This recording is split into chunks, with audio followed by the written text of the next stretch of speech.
Today, we'll do things differently. The Dimir only tell you what you want to know. I will send you off on a mission to spy on the Dimir house, but let me brief you on it first. The Dimir embody blue and black mana.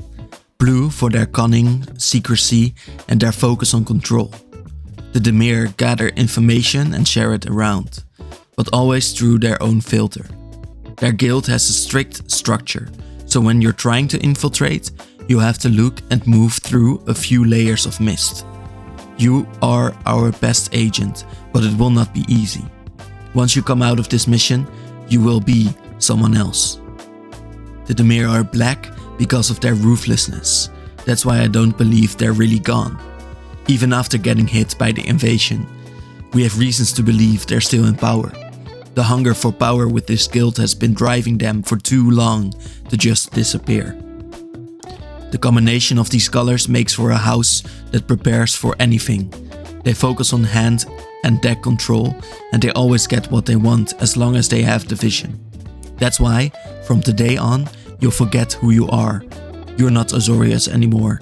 You are from the House Dimir. I learned about the history of the guild today.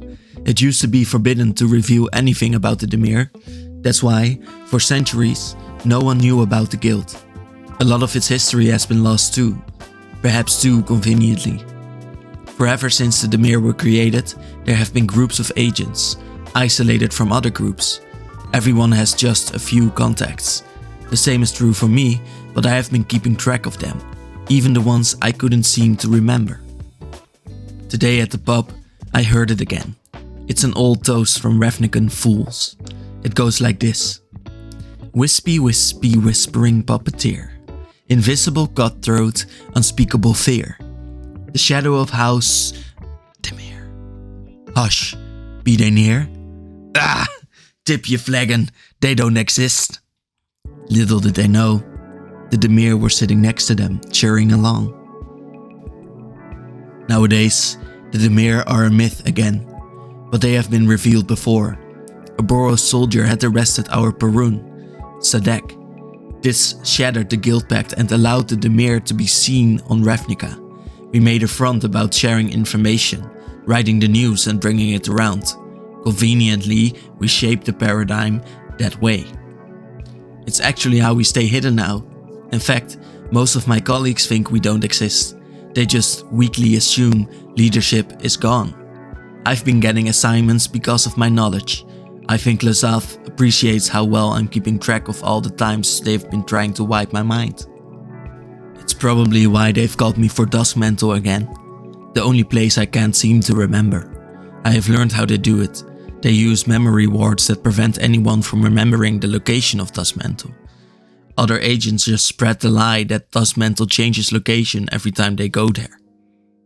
Long ago, our Perun has installed these memory wards to protect himself. Now Duskmantle is just a place in the Undercity, from where it's very easy to spread lies, because no one knows the source. Every simple Ravnican soul just believes it. I think the poor people just want the honor of being the first to spread the news. About our Perun, Sadek was a mind vampire. He feeds on your thoughts. The first memory of his bite is the first thing he removes. That way no one ever knew they'd been fed on. But why would Ravnica need a mind leech, a lord of secrets, and an unseen guild to rule? It's probably because they needed someone to keep their secrets, and I'm set on finding out what they are. It is said that whoever finds out about the secrets of the Dimir will be fundamentally unprepared for those secrets, but I know that they've been discovered before. There are some mysteries and veils I have to get through first, because Sadek was a shapeshifter, and his direct minions were too. His philosophy isn't even distinct. One time he said that in secrecy is strength, and just a week later he'd ordered an assassination on the Sphinx, saying that he craved their wisdom but couldn't tolerate their secrecy. Probably because he wanted to keep all the secrets to himself. Sadek's only weakness was his greed. He had let himself be captured because he wanted the guild pact to be shattered. But he was killed by the Azorius guild leader of the time, so that Sadek's spirit could be forced to kill the Boros leader. In true Dimir fashion, Sadek had read the fine print. He killed Razia, but would crash the destroyed Parhelion into Prav. Even as a spirit, he'd be a threat to Ravnica. Some believe his spirit is still alive within our current leader. That's why I had to learn more about spirits. They're often used as spies who surveil the city and report to our leaders. They, for one, can easily disappear in the mists, and there are so many spirits on Ravnica that no one bats an eye to the creepers. Where the Azorius and the Orzhov prefer ghosts that are bound by obligation, the Dimir use the emotional needs of the spirit. The oldest spirits have long forgotten their names and they attack anyone with an identity that they know about. The Dimir Whisperers of course easily alter the minds of these old souls so that they follow their exact commands, just the way the Dimir like it. Sometimes, when a person's identity is completely erased, their broken minds hunger for more memories. That's when they become specters, which are the malevolent versions of archons. Specters never find the memory, so they take on the identity of a destructive concept. They embody it, which gives them an aura of decay and memory loss. The fear people feel towards these spirits is what makes specters excellent guardians of the most important places, like Nightvale. Nightvale is a district with high buildings where the most important secret deals are made. On the other side of Nightvale, there's a network of caves protected by specters, fae, and vampires. The specters and vampires protect the mere secrets. The fae semi-accidentally spread them around. The Dimir keep these snitches for two reasons. For one, they're excellent spies.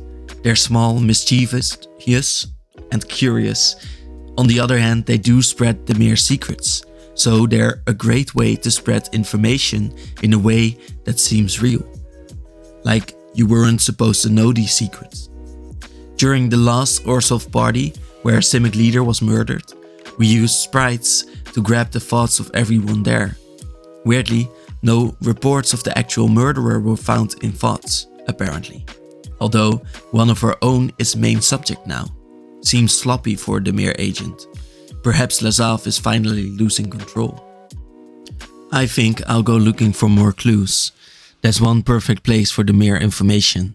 Is Mary, the library of Ravnica that's openly run by the Dimir. Most guilds know that something weird is going on here, but we make sure that no two people think of the same conspiracy. Of course, library use is important to the Dimir. It always has been, because we can send messages through here. My message seems to say that I should go investigate on the Azorius. It was personally signed with Lazav, judging from the shape-shifting stamp on the first book that spelled my mission. The mission briefing said that I had to take a spy bug with me. Since the Azorius Thopters have gotten less present over the last few years, our bugs have been growing in number again. Mind mages have been able to control these to directly send images from their multiple eyes to Lazav. The Dimir have gotten so much further since stealing insect technology from the Simic such a long time ago. Though most rookie mages still leave traces of their magic on their insects, Lazav's version is perfect. My work is trending to its crescendo. It is time to finally write about Lazav, our guild leader. I've learned they are shapeshifter and the mind mage. Their presence seems to attract all magic and warp reality. Every single one of my memories, even the ones retrieved by my spirit essence, shows almost nothing about Lazav. Just distorted images.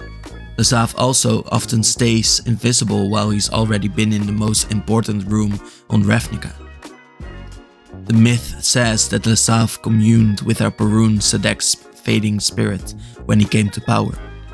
This should have transferred all of Sadek's memories and secrets into Lazav. His personality too. Lazav's mind is now linked with every Dimir member, past or present. Essentially, he now knows what I know. This ability also lets him control our sleeper agents among other guilds. Any order from Lazav is erased from memory once it's carried out. That's why I've been making spirit imprints. Of course, my mission is just to see where our weak spots are, so I'm allowed to work against Lazav. Other agents think they've never gotten a single order from our guild. That makes me think about another story I have gathered from the library. It's a story about Merritt, a spy for the Dimir whose own assignment was to look at the contents of docked merchandise. He just opened crates and the spy fly gets in there to check the contents. His boss, Grim, knows that Merritt often steals to provide for his family. Merritt's children don't have a lot to eat and his wife has her hands full with them. One day Merritt spots his boss, Grim, doing work out of his house. Merritt, on impulse, goes into the house and finds an expensive bottle of focus elixir. The boss's wife steps in and Merritt chugs the whole bottle. Only because of it, he's able to hide by altering the Minotaur's mind so that she doesn't spot Merritt. The next day, with his new powers, Merritt takes revenge on his colleagues and Grim notices again. The Dimir must have noticed as well with their spy bug. Grim chases Merritt home, where he just noticed a bit of magic talent from Merritt's kid. Grim wants to kidnap the young adept and this angers Merritt enough to make him feel magic flood his body like a river. He stops Grim a moment, but then his child finishes the Minotaur with his own mind magic. Then, all along, Lazav has been sitting in the corner. The mind mage baby crawls for the first time, then walks for the first time towards Lazav, who holds him. Then Lazav pays off Grim and tells Merritt that he will take care of the baby and the Dimir will pay Merritt to do so. Merritt just has to accept a teacher from the Dimir to raise the baby. Lazav warps their minds once more and the next moment, Merritt, his wife, and great aunt Bea are at home taking care of their child. That child went on to become a legendary Dimir agent and never knew about his own history. And never knew about Aunt Bea, who was secretly a Dimir teacher. That shrewdness is why it came as a shock to me to learn about the history of the Dimir. During the War of the Spark, Lazav came out of hiding to murder a woman who was a contender to his leadership. That woman turned out to just be an agent of the invader dragon. He'd even noted at the guild's summit that the opponent's agent network was probably stronger than our own, and he admitted that the dragon was more masterful than himself. Lazav eventually got rid of the infiltrators in our guild. This allowed him to shapeshift into and act as Chandra and help be a distraction for her to destroy the immortal sun, guarded by Dovin Baan. In doing this, Lazav had joined the other guilds into protecting Ravnica and no one had ever seen the Dimir so publicly. We were left with the legendary assassin, Aktos Star, otherwise known as Red, who went along with the main characters of the war. She had the ability to be invisible to almost anyone and Lazav molded the guildless girl into becoming a Dimir vampiric assassin that could easily take down Dovin Baan. And of course, Lazav had made sure that the other guilds, like the Celestian Conclave, got out of the war weaker than before. Usually, Lazav's motives aren't known to anyone, like the time he started the Goblin Mob organization. Lazav had met with the goblin Krenko under the name Taz. Krenko had known that Taz was someone else, mostly because Taz's skin looked like a suit on purpose. Lazav meanwhile used Krenko because Lazav wanted a way to influence the goblins that would otherwise join any red guild. So a loose organization of them would benefit all the other non-red guilds like the Dimir. Lazav kept giving Krenko fun jobs to do and sent any goblin he influenced to Krenko. Taz gave Krenko an enchanted dagger today and sent him off to the Boros. Here he learned how the Boros used abundance of food to lure their goblins in. And he learned that the Boros were now easy to get fighty, because a few moments later, the Boros got to infighting. Krenko used the chaos to ask a Boros goblin directions towards Feather. With all of this knowledge, Krenko let loose the chaos by kicking a few shins and got to Feather. Feather was locked up in the detention sphere, sleeping. He used the magic dagger to get her out, plucked 2 feathers and ran. In trade for 1 feather, Krenko got an Orzhov key when he got back to Taz. The key got to a vault to go and get Feather's money, which used to be enough to buy multiple houses or a place high up in the Orzhov family. And Lazav got new goblin members into Krenko's gang and got to kick Boro's shins indirectly. Nowadays, Lazav only works indirectly again. When you want to talk to Lazav, you can't. The Dimir organization is structured like a proper blue guild. You only know a few people, who know a few other people. Eventually, some of the most important, least important agents get to know the necrosages who talk for Lazav. Perhaps Lazav shapeshifts into one of them. Perhaps he talks through them or mind controls them. No one knows, but you never get to see their own face. And now, with all the murders around Karlov Manor, Lazav's letters are coming from an address where bodies are gathered. Although there is no information about the bodies going in there. In fact, the bodies that do go there are from missing people. Probably because Lazav wants to take their identities sometime in the future.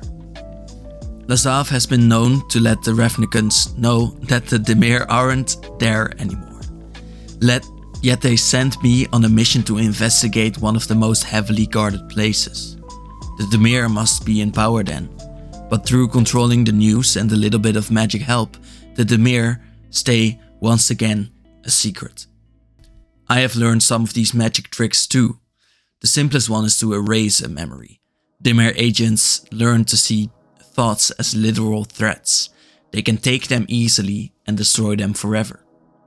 This is still a hard puzzle because removing a memory makes the mind reach for that memory and then it could still remember what you removed. More skilled mind mages take a thought and read it, or they shape it and put it back. They can even take the thoughts and memories for themselves, or they can put the memories into someone else. Some Dimir agents live on forever in this manner, and it's probably what happened to Lazav and Sadek. Our specters also employ a form of mind magic, but they are less subtle about it. These are the mere victims whose minds have been stolen, so they try to get sanity from other people, leaving their victims without humanity too. The strongest Dimir mages use thoughts and spread them around the city, creating massive rumors that almost never go away without a huge event. In this way, the Dimir always control the masses.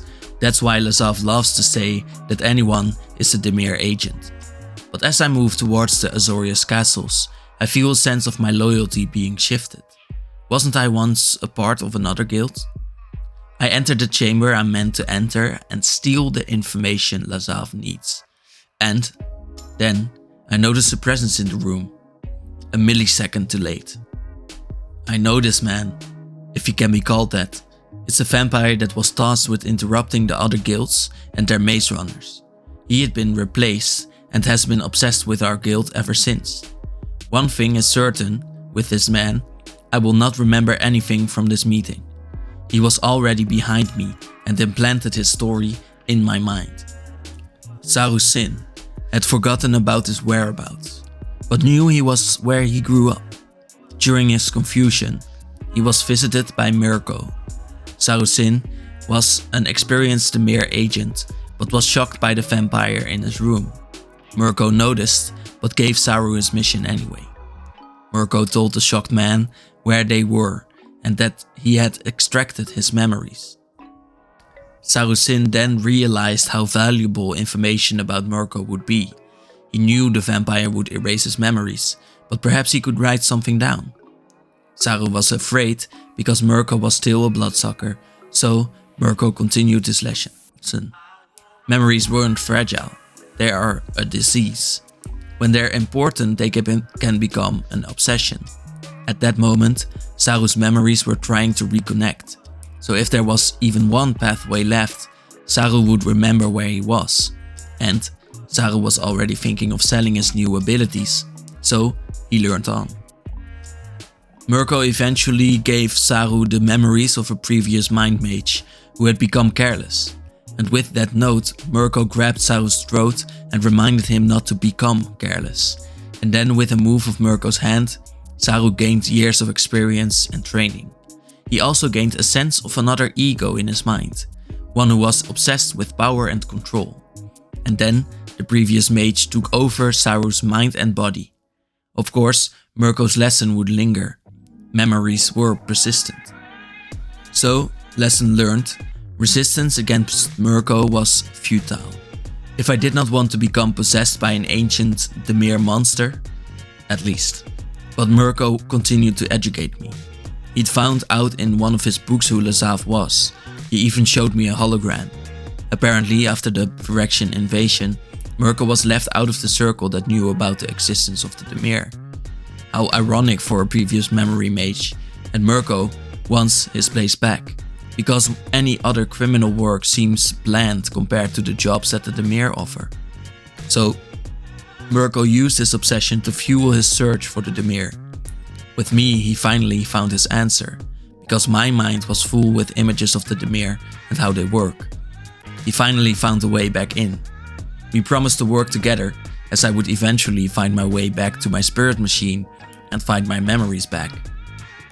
Mirko went on to Dimrova, a building with an open lobby, but with nothing else that wasn't closed off.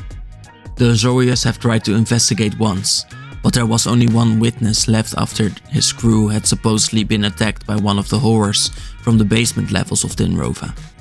No one believed the witness, and weirdly no one asked questions. On the upper levels of Dimrova, the mere agents of ever higher rank meet. For some reason, the roof of Dimrova opens once a night. The top is protected by vampires and spirits, so that no one can look in and find out what happens there nightly. But I'm sure that Mirko can get in. Some say that the true leaders of the Dimir reside underneath Dimrova. The sea monsters there are said to keep the true secrets of Ravnica. These might be the most intelligent beings, and they control many of the highest ranked agents of the guild. Grozoth, for example, shows signs of being alive through the number 9, like working with the mana cost 9. And I have heard that he is coming back soon, something with collecting 9 evidence. Apparently, the true leader of the Dimir might still have to reveal itself. I personally left for Bane Alley. There was one person I still had to find before my final mission. Of course, I needed my preparation again. Bane Alley is known as the place where you find your assassins and bruisers. Many people go there to hire someone, but no one remembers actually going there. They just know that their problems had been solved and that they're missing a lot of money. I intend to remember what happened there. Because I need someone gone, and of course our own assassins are the best option. I need to remove a kingpin, so that I can take that place myself. But I don't need an assassin. I need a dancer and a professional. I need the battle to be one of stories, while the story is never told. Etrada, also known as the Silencer, doesn't just kill. There are many people that offered certain kinds of assassinations on Ravnica, like Massacre Girl, but Etrada offers complete removal. No one will remember her victims. They are exiled from memory forever. Being a vampire, she has speed but also the power to instantly induce fear. She only cares about being the best, which is very Dimir. She never kills for free, and she's been a freelancer for a little bit now. She was manipulated into killing Sagana lately and has been taken in by a professor. I hope I'm not too late. I was, in fact, too late. Prof captured Etrada and had already deduced that she wouldn't have been so sloppy in her killing. She did reveal that the Dimir were strong. She had dropped that the Dimir needed her to be their eyes in the investigation. Etrada had vanished from her cell the same day, just before she was seen with Prof again. Better not to attack someone from the Rami alone. I have been gathering info on the professor. He seems to be onto the Dimir, because he said that he never got calls to investigate Dimir-ruled neighborhoods.